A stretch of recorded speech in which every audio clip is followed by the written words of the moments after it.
講義を3つ用意してございます。この CS プログラム、IS プログラム、ID プログラムのですね、代表の先生方にですね、通常は授業だと90分やるんですけども、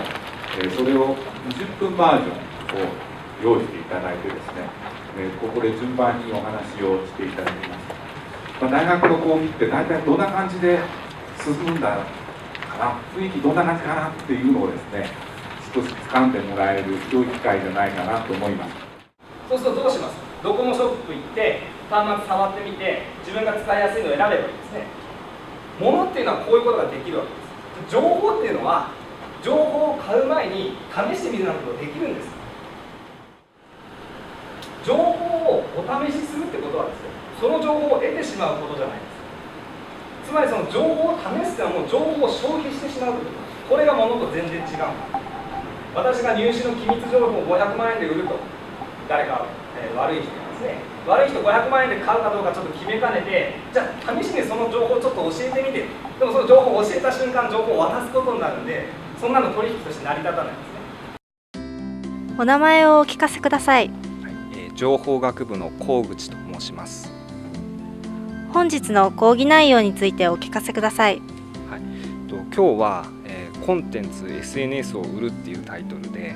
コンテンツとか SNS を売るときに物とどういうふうに違うことを考えなきゃいけないのか、こういうことについて少しお話をしました。参加者の反応はいかがだったでしょうか？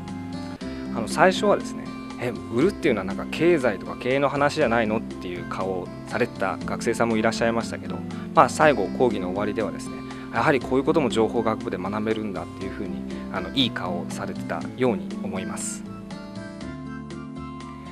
お名前をお聞かせください。情報学部、情報科学科、CS プログラムの北谷智也です。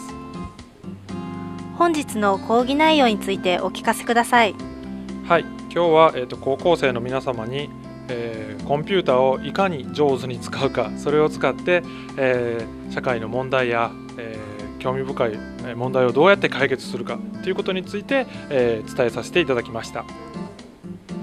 参加者の反応はいかがだったでしょうか？すごく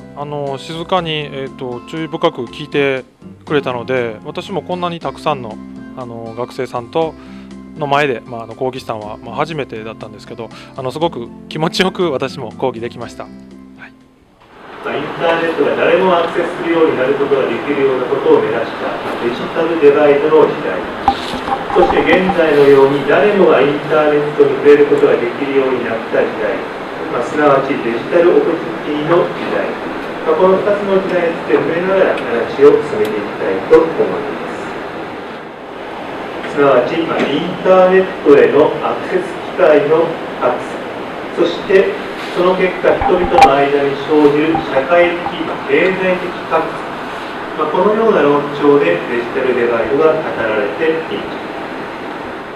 す。お名前をお聞かせください。はい、情報学部の中と申します。本日の講義内容についてお聞かせください。はい、今日の講義のテーマは、デジタルオポチュニティ社会の達成と未来というテーマで話をしました。インターネットを誰もがアクセスできる世界というもののプラスの側面、そしてマイナスの側面について話しました。参加者の反応はいかがだったでしょうか？そうですね、情報社会のマイナスの側面を語るということで、最初は戸惑っていたように見受けられましたが、最後にはいろいろ納得してもらえたように思います。ありがとうございます。今日はどちらからいらっしゃいましたか？和歌山県です。希望学部学科をお聞かせください。情報学部の情報科学科です。オープンキャンパスに参加されて印象はいかがでしょうか？ミニ講義が面白かったです。